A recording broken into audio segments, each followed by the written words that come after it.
Hello everyone, welcome to Raji home style. నేను మీ రాజేశ్వరి అండి. ఈరోజు రాజీ హోమ్ స్టైల్లో గుడ్డు కీమా కారం అండి. నోటికి రుచిగా, కారంగా, మంచి టేస్టీతో చాలా బాగుంటుంది గుడ్డు కీమా కారము. ఈ గుడ్డు కీమా కారానికి ముందుగా నేను ఇక్కడ 4 ఎగ్స్ తీసుకున్నాను. ఎన్ని ఎగ్స్ అయినా తీసుకోవచ్చు, మనకు ఎంత క్వాంటిటీ కావాలో చూసుకుని ఎగ్స్ తీసుకోవాలి. నాకైతే 4 ఎగ్స్ సరిపోతాయి. ఈ ఎగ్స్ని శుభ్రంగా ఒకసారి కడిగేసి ఒక గిన్నెలో వేసుకొని వాటర్ని వేసుకొని చక్కగా బాయిల్ చేసుకోవాలి.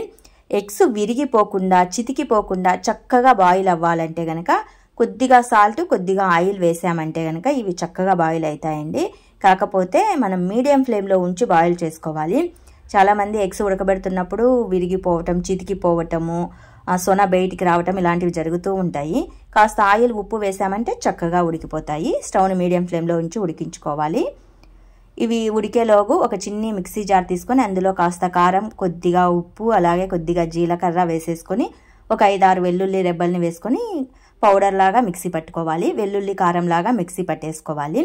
10 to 12 మినిట్స్లోగా ఎగ్స్ అనేవి చక్కగా బాయిల్ అయిపోతాయి. బాయిల్ అయిన తర్వాత వాటర్ని అంతా వంపేసేసుకొని పైన బొటిమనంతా ఒలిచేసుకోవాలి.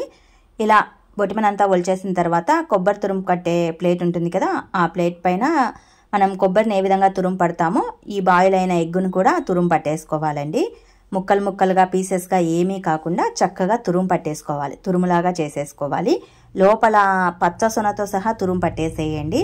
అప్పుడే కీమా అనేది మంచి టేస్టీతో ఉంటుంది. కొద్దిమంది పచ్చసొన తీసేస్తారు, అలా తీయకుండా ఇక్కడ వీడియోలో చూపిస్తున్న విధంగా తురుము పట్టేసుకోండి సొనతో సహా. ఇలా తురుము పట్టిన తర్వాత ఒక చిన్ని బౌల్లోకి తీసుకొని అందులో మిక్సీ పట్టి ఉంచుకున్న వెల్లుల్లి కారాన్ని, కాస్త గరం మసాలాని, కాస్త ధనియాల పొడిని వేసేసుకోవాలి. ఇందులోనే కొద్దిగా పసుపును వేసుకోండి.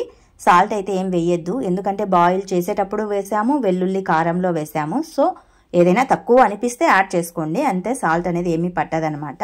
ఇలా అన్నింటినీ బాగా మిక్స్ చేసి కలిపి పెట్టేసుకోండి. స్టవ్ పైన ఒక పాన్ పెట్టేసి అందులో ఒక 2 నుంచి 3 టేబుల్ స్పూన్ల వరకు ఆయిల్ వేసుకొని ఇందులోనే కట్ చేసిన పచ్చిమిర్చి ముక్కల్ని, అలాగే కొద్దిగా కరివేపాకుల్ని వేసుకోండి.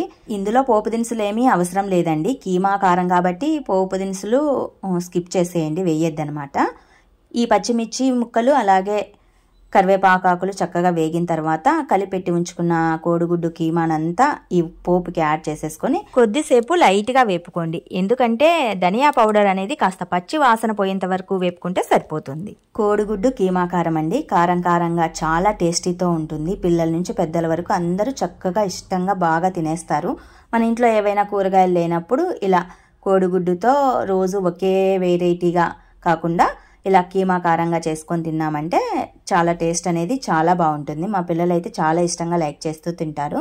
ప్రతిరోజు ఆమ్లెట్, గుడ్డు పులుసు, గుడ్డు కారమే కాకుండా ఇలా కీమా కారంగా ట్రై చేయండి, చాలా బాగుంటుంది. మరి మీకు ఈ వీడియో కనుక నచ్చినట్లయితే మరికొన్ని ఇలాంటి రెసిపీస్ కోసం వెంటనే మా ఛానల్ని అయితే సబ్స్క్రైబ్ చేసుకోండి.